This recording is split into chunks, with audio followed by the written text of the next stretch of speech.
All right, Tommy. Hey. All right, I'm going to talk about something a little bit specific. This is aimed mostly at creators. So if you are a music NFT creator or you're thinking of starting a music NFT collection, then this is for you. We did Violetta Zeroni's collection, if you're familiar with her, Josh Savage, Ray Easler, and more recently, Emma Miller. I'm also known as Way-Z. And yeah, we're going to talk about like what it's like to drop a collection and what happens afterwards. It's a common misconception, I think, that everything's building up to the drop. That's the big event, and if you sell out, it's job done. But the reality is, most people, when they sell out, they suddenly realize they've got a whole nother game on their hands. It's like this job they didn't think they would have. And really, what you should be thinking, way before you've even planned the arts, planned the collection, is what is my collection going to look like in 5 years' time? What's it going to look like in 10 years' time? The blockchain is, in theory, going to outlive all of us, so you should plan for the future. And that means thinking about how you drive value to your collectors beyond selling out. How do you continually drive value to your collectors in the next 5 years and the next 10 years? Because that is what makes a drop successful. That is how you're able to repeat that success and do the next collection. Because if your first collection, the floor price goes through the floor, then you've got a problem because no one's going to buy the next one. So it is important. Not everyone cares. Like, not everyone cares about floor price. Some people are mega fans. They're going to buy your NFTs no matter what. But a lot of people do care. So you've got to think about it a little bit. It helps. And a lot of collectors that come in will look at your floor price and think, is this something I should be investing in? Potentially, they're investing a lot of money. So they're going to want to know at least that collection will hold the value, if not, ideally, increase in value. That's the promise, right? So there are things you can do. I'm not going to go into the detail on floor guard, but just to say that if you have got a collection, if anyone here has got a collection and the floor price is gradually decreasing in like a sloping fashion downwards, it could be that you're being targeted by floor bots, and these bots are automatically trading your collection, and they keep listing the floor lower and lower and lower. If you have that problem, then come and talk to me, because I might have a solution for you. But it's quite a specific problem, so I won't go into too much detail. But the floor price will be affected by supply versus demand. If there are more people that want to buy the NFT and the supply is low, or the supply is even decreasing, you can do things like reducing the supply. You can stake NFTs, you can burn NFTs. But fundamentally, what I'm going to talk about today is incentivizing people to buy your NFT and incentivizing people to hold your NFT, because you want them to be holding it, ideally. And that comes into utility. How do you drive value to your collectors on a regular basis?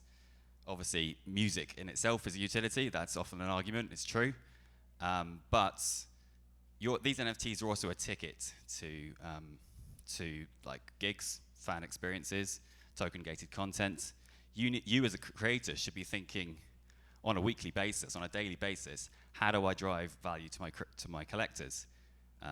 Like maybe you're in the studio, maybe you're recording your next album. Whilst you're there, do a live stream, do a token-gated live stream, film a video, airdrop it to your holders. You should be thinking all the time, what can I do right now that will provide tangible value to my collectors? And you also need to think, I think the next one is, not all collectors are created equal. Like, a lot of people think that I've got this collectors and there's like this homogenous group of people, there's like a vague idea of these people that have bought my collection. But that's not the case at all. You've got very different people in your collector base. You've got some people who bought in because they want to make money. You've got flippers. You've got degens. You've got people that are there for the art, the true art. They're there. They bought the music because they love the music and they don't care about the floor price. They don't care about that kind of stuff. And then you've got like patrons. I think is one of the ones here, which is it's similar to the fan, but they're going to throw money at you, whatever. They're going to say, I want you to make your next collection. I want to fund your art. And the NFT is just a vessel for giving you money, basically. So this is just an example, but I would encourage anyone that has a collection to try and sit down and just think about who bought my NFT. what do they want? What are their motivations? How can I give them value? Because if you can work that out, then you can do things like move your floor price up. You can create value for your collectors, and that is what it's about. That's how you keep making music NFTs in the long term. And like I said before, airdrops and companion collections, those are ways of doing it, but get creative. You don't have to do what other people have done before. The main thing is understanding what people want and delivering it to them. So yeah, fundamentally, you want to keep the floor price, like I said, level, but ideally going up. If you can, if you can double the value of the NFTs that people have bought, they're going to buy into the next collection, regardless of what type of collector they are. So that's something you should be thinking about. But also, you should be thinking about just regularly, on a weekly basis, turning up, being consistent, doing your token-gated streams, doing your Discord concerts. Something that a lot of nifty music artists do is weekly Discord concerts, where you can get in if you have one of the NFTs in the collection. And then there are further incentives on top of that. A lot of people buy into a collection, they just buy a single NFT.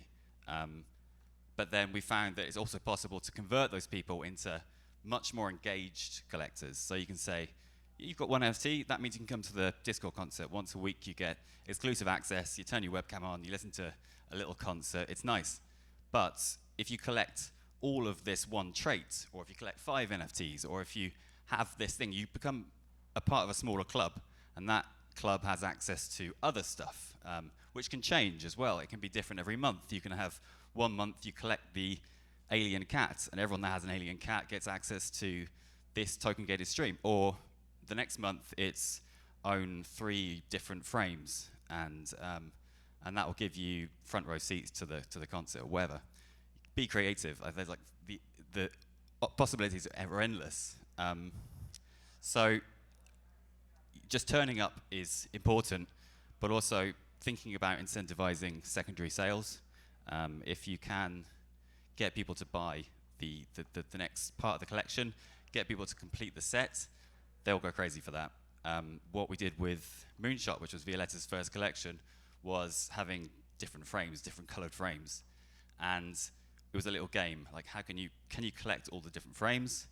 And we were expecting people to enjoy it, but we weren't really quite anticipating how much they were going to enjoy it. Like within, I think 20 minutes, somebody completed all the frames, and this is not easy to do. This involved a lot of trading on the secondary market. And the beauty is you can keep doing that. You can do that once to start with, and then every month you can do something else, and it pushes secondary, it pushes the floor price up, and it means that ideally you're making royalties on that collection as well. So as an artist, you could be making 10% on every secondary sale, which can add up to a significant amount of money. So whilst you're there pushing content, pushing value to your creators, you're also making money from secondary sales and funding the next step in the project.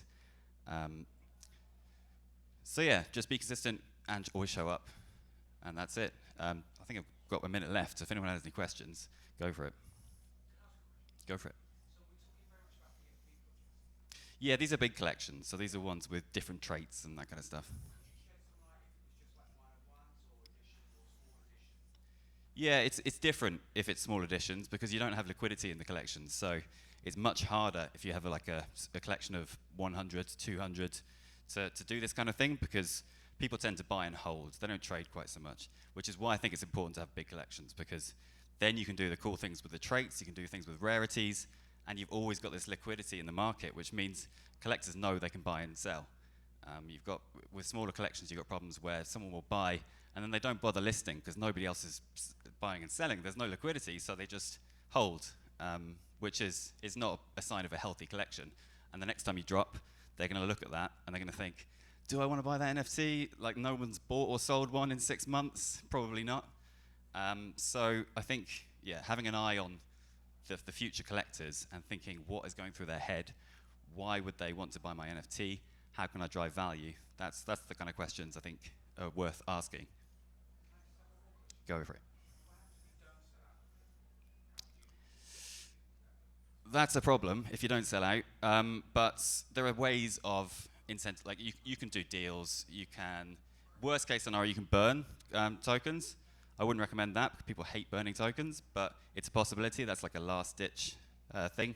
But yeah, just you can do 2-for-1s. You can do discounts, all kinds of stuff, and eventually somebody might come in and just buy the remainder of the collection. But yeah, it's bad news if you don't sell out, but it's not the end of the world. Thank you very much, everyone.